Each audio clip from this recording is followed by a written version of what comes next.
Welcome to the SoberQ podcast. Hello, my name is Blake and I'm an alcoholic. And the question is, what medical help did we need to initially stop drinking? Well, in my case, the medical help was extremely slight. When my drinking came to a climax after about 30 years drinking, my family threw me out of the house. I decided I had to do something about drinking, and I sought medical assistance from a clinic I'd been told about. The clinic told me that they couldn't see me for about 6 weeks and suggested that in the meantime I go to Alcoholics Anonymous. That's the advice I took, and that's the sole medical intervention in my sobriety.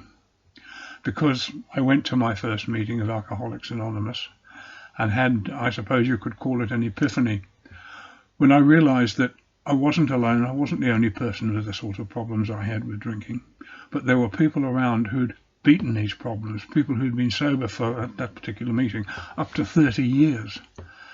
And the chairman said, as the meeting finished, you can leave these rooms and you never need to drink again, if you so desire. I took this message to heart. I hung around on the periphery of AA for a few weeks.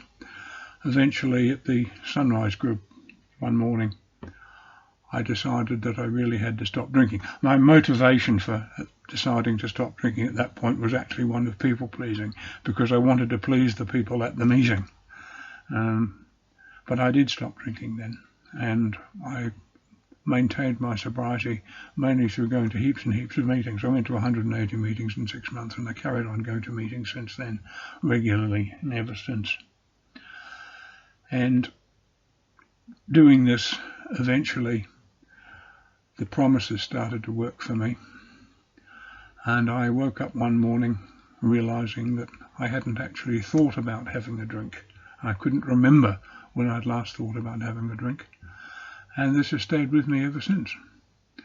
And the only medical interaction I've had since that first advice to go to AA is that my own doctor used to refer patients to me so I could take them to AA meetings.